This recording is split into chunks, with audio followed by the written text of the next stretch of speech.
자, 강원도 얘기가 나왔으니까 강원도 출신의 금메달 3연패를 했죠. 금메달 3연패를 했는데 지금 비례 국회의원으로 지금 활약을 이제 시작했습니다. 지금까지는 뭐 특별한 활약이 없었던 것 같은데. 누구죠? 진정호 의원, 네. 진정호 의원이 이제 국회의원 활동을 제대로 진짜 시작을 하는 것 같습니다. 자기 전공을 찾아가는 거잖아요. 네. 이 자기 전공이 뭐냐면 포커싱 하는 거잖아요. 사격. 예. 딱 정조준을 예, 했죠. 예. 자, 진정호 국민의힘 의원이 민주당 경선에 특정 종교단체가 개입하고 있다 혹은 개입하려는 의혹이 있다는 의혹을 제기했어요. 그래가지고 민주당의 서울시 의원 이름 공개됐죠? 김경. 지역구가 보니까 서울 화곡 쪽 강서 이쪽인 것 같은데 아예 녹취를 확보해가지고 살라미로 풀고 있습니다. 맨 처음에 녹취가 공개가 그저께 공개를 했는데 그거 먼저 딱 듣고 난 다음에 어제 다시 공개를 한 내용까지 쭉 한번 연결해서 한번 살라미로 저희도 한번 잘라가지고 한번 들어볼게요. 먼저 최초 공개 내용부터 틀어주시기 바랍니다. 당원 가입하고 이런 거는 문제가 아닌데 돈을 우리가 이렇게 이제 받아서 하게 되면 나중에 또 이게 그 돈이 문제가 되지 않나 하는 지금 생각이세요. 그래서 근데 그거는 이제 개인 어떻게 보면 제 개인적으로 나가는 거니까 좋은데. 근데 돈이 1,800만 원이에요. 1, 2만 원에 끝나는 일이 아니라서. 저희 양식 아시죠? 주민번호 뒷자리까지 완전히 나와야 되고. 더불어민주당 이 당원 뭐 그 신청서 뭐 그런 거예요. 그 쓰는 자체가. 네. 그리고 6개월간. 네. 몇 명 정도만 명단인지 저희한테 알려주시고 그것만 일단 되는 대로만 보내주시면 저희가 그걸 다시 작업을 해야 돼요. 뭐 수기로 다 쓰신다면서요. 네네 맞아요. 용도는 어떻게 쓰시는 건지는 제가 알 수 있을까요? 내년 한 2월이나 3월에 후보를 선택하는 그 전화나 URL이 가면 그때 이제 클릭해서 후보를 선택해 주시면 지령이 또 내려오나요? 사무실 가시죠 김민석. 알겠습니다. 자, 내용이 약간 길기는 한데 간단하게 명료하게 말씀을 드리면 김경 서울시 의원이 모 인사하고 대화를 하는데 이런 내용이 나오죠. 종교 신도는 지금 태고종으로 알려져 있습니다. 태고종 신도 3,000명에 대해서 1인당 1,000원씩 6개월간 1,800만 원을 대납을 하자. 그런 다음에 왜냐하면 민주당은 6개월간 1,000원씩 내야지 지방선거라든가 국회의원 선거에 투표권을 행사할 수 있어요. 경선에. 그래서 1,800만 원을 당비를 개인 대납을 해가지고 3,000명을 모으자. 태고종에 있는 신도들. 그래서 어떻게 누구를 5달 내려주십니까? 얘기했더니 5달 내려야죠. 누굽니까? 김민석 총리. 요겁니다. 요겁니다. 딱 요게 맨 처음에 요 내용입니다. 맨 처음 나왔던 게 요게 야마입니다. 야마란다. 요게 핵심입니다. 핵심. 그랬더니 김경 서울시의원이 바로 기자회견을 열어가지고 뭐 음해다. 그리고는 탈당을 합니다. 왜 탈당을 하지? 왜 탈당을 할까요? 음해면 본인이 탈당을 하지 말고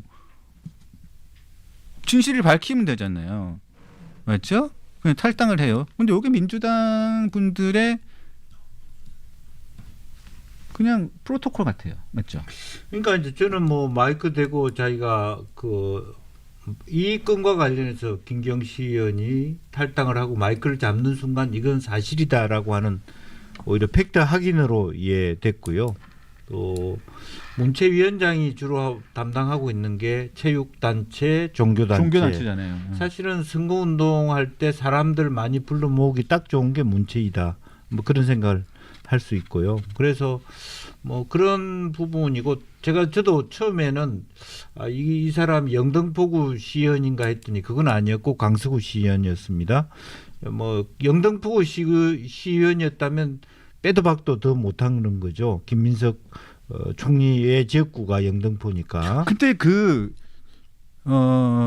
기자회견을 잡아주려면 국회에서 기자회견을 잡아주려면 의원이 잡아줘야 되잖아요. 근데 네. 그 옆에 서 있는 사람이 최현일 의원이더라고요. 네. 그러니까 영등포 지역구가 두 개잖아요. 예. 한 지역구는 김민석이고 하나는 한 지역구는 최현일인데 네. 최현일 의원이 옆에 서 있더라고요. 네. 그래가지고 아니 왜 영등포 저 사람은 분명히 서울시 의원은 지역구가 강서인데 왜 최현일 영등포 그거는 생각해 보세요. 거기 그 옆에 또 강선우가 서 있었으면 어떻게 됐겠어요.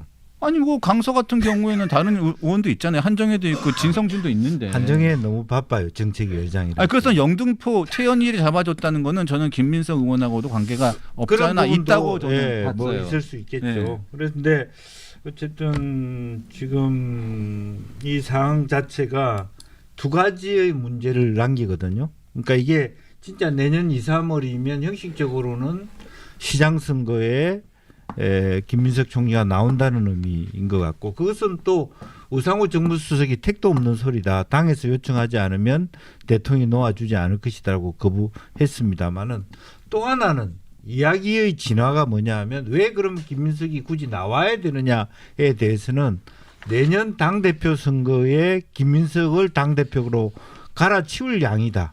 이렇게까지 이야기가 진화가 돼요. 그것도 지금 계속 하나의 시나리오로 계속 거론되고 있지 않습니까? 네, 그래서 그런 의미로 서울시장 나오고 또 그 시장 나온 김에 당 대표도 김민석을 시키려고 하나 보다, 이런 것과 연동돼 있어서 이게 굉장히 휘발성이 있는 그런 얘기가 돼 버렸다라고 하는 부분이고, 또 하나는 실제적으로 지금 뭐 통일교나 뭐 태고종이나 할 것 없이, 여야 할 것 없이 무더기 입당하는 데 대한 모니터링이 좀 필요하지 않나, 뭐 그렇게 생각이 듭니다. 자, 그리고 두 번째 폭로된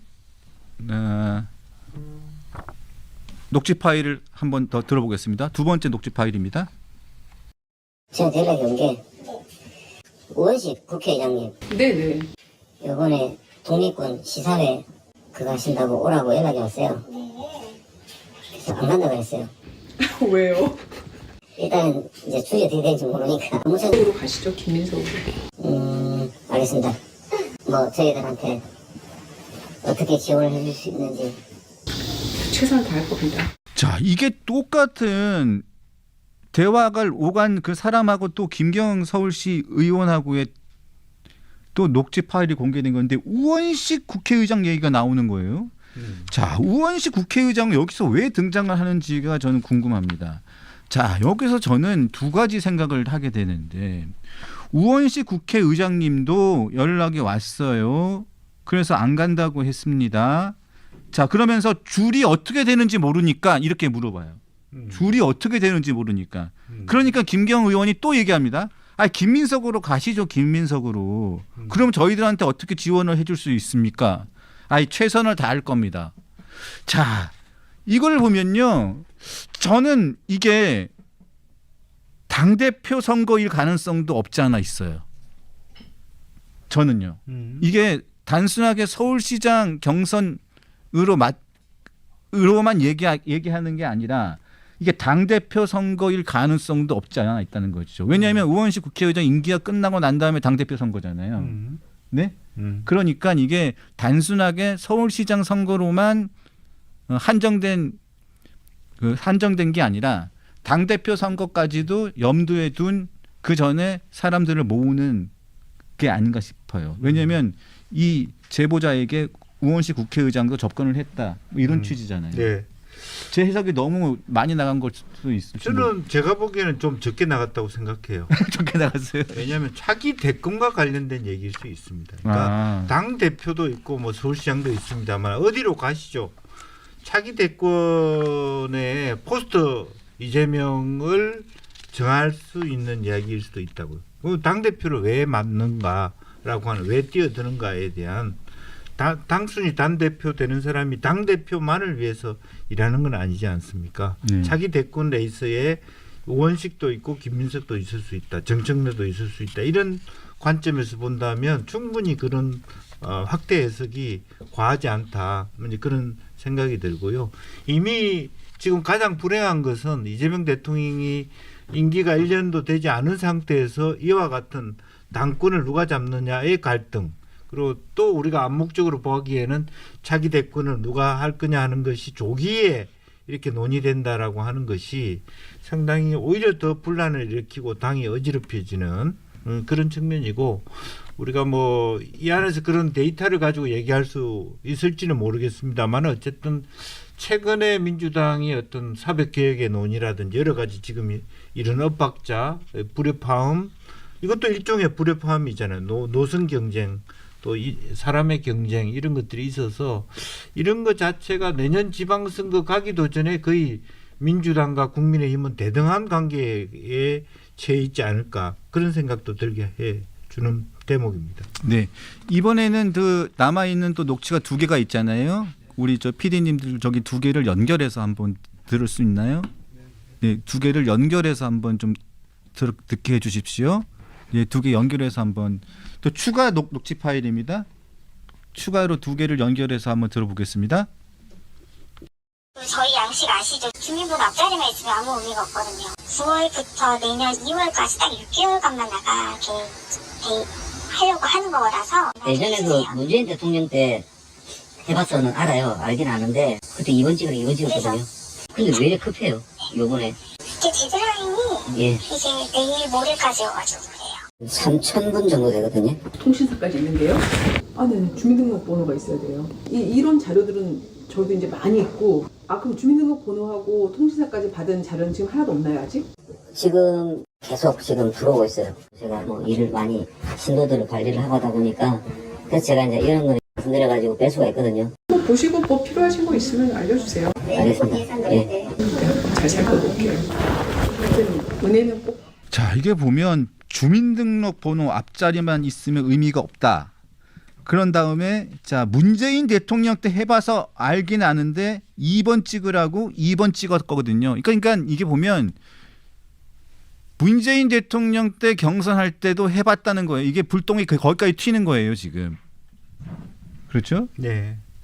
그러니까 태고종 이 신도들에게 예전에 문재인 대통령 관련된 경선할 때도 이렇게 동원이 됐다고 여기 이 녹취를 보면 나와 있는 거예요. 그때도 이렇게 했다. 그리고 왜 이렇게 이번에 급하게 하느냐.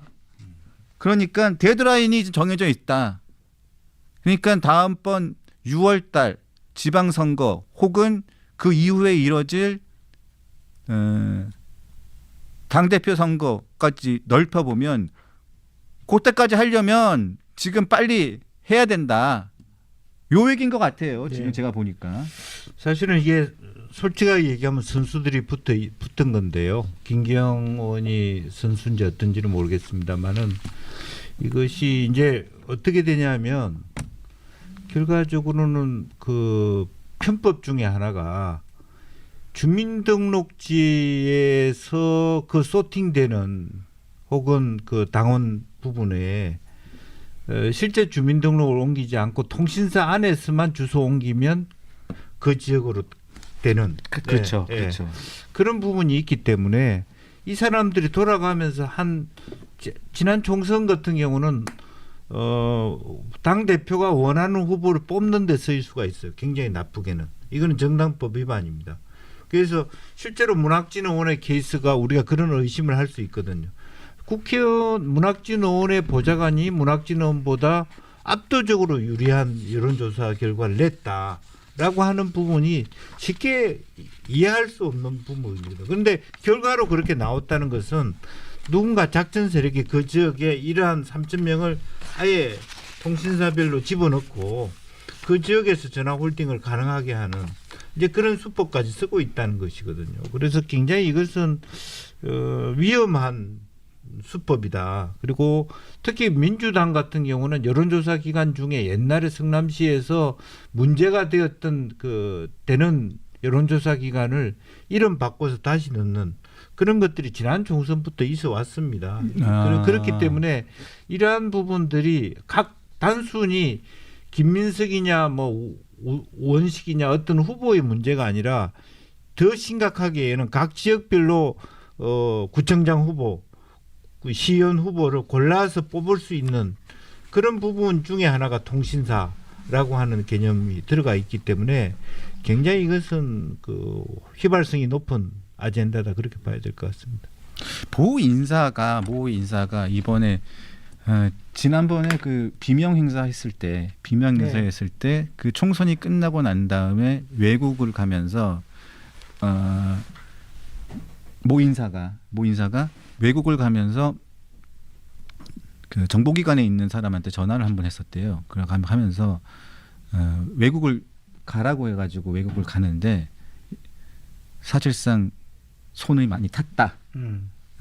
공천 경선 과정에서 민주당 공천 경쟁 과정에서 경선 과정에서 여론조사 과정에서 손을 굉장히 많이 탔다.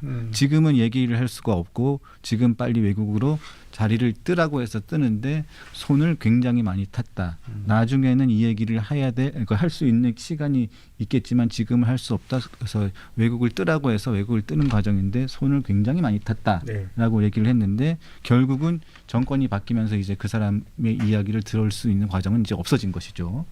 근데 지난번에 비명 행사 공천할 때 그런 과정이 많았다는 얘기를 본인이 그 과정에서 직접 소팅을 했던 사람, 여론조사 그런 했던 사람. 수법들은 사실은 민주노총이라든지 뭐 그런 데서 상당히 선수들이 하는 수법들이에요. 그런 것들이 지금 이제 사실 여야 할 것 없이 수많은 종교기관에 있는 무더기적 데이터를 이와 같은 통신사별로 하면요. 주민등록을 자기 지역구에 옮기지 않고서도 소위 통신사에 있는 자기 개인 번호 주소지만 바꾸더라도 그게 착신이 되는. 그렇죠. 그런 형태로 편법적으로 사용되고 있다는 거고 만약 예를 들면 각 지역별로 당원이라고 했을 때 지금 10월 달이니까 그렇게 딱 내년 선거 6개월 뭐 권리 당원하기 딱 좋은 시점인데 아마 그 전부터 시작했겠죠. 그렇게 됐을 때는 이게 이 아주 고착화된 이 그 3,000명, 5,000명만 있으면 어느 지역구에 가서 누굴 찍기만 하면 그 사람들 일단 각 정당에서 구청장 후보를 다 만들어낼 수 있어요. 서울 사람이 아니고 네. 부산 사람이라도 이쪽에 와가지고 예. 등록만 해놓으면 네. 부산 사람이 와가지고 서울 사람의 광역 단체장 후보를 선출할 수 있다는 얘기입니다. 네. 그래서 이런 부분이 단순히 뭐 김민석이냐 우상호냐 이런 차원을 뛰어넘는 그런 뭐 선수들끼리는 다 그런 데까지 포함될 수 있는 용도라는 면에서는 솔직히 굉장히 위험한 짓이다. 그렇게 봐야 될 것 같습니다. 네, 알겠습니다. 네. 오늘도 유쾌하고 아주 보람찬 시간이었습니다. 그게 유쾌한 얘기입니까 이게? 네. 저한테는 유쾌합니다. 네. 네. 아까는 우리가 시작할 때는 사시미로 시작했는데 마지막에 육회로 끝났습니다. 맛있는 시간이었습니다. 네, 미국 출장 잘 다녀오시기 바랍니다. 네, 감사합니다. 미국 소식도 많이 다음번에 오셔서 알려주세요. 네, 안녕하세요. 알려줄 수 없습니다. 제가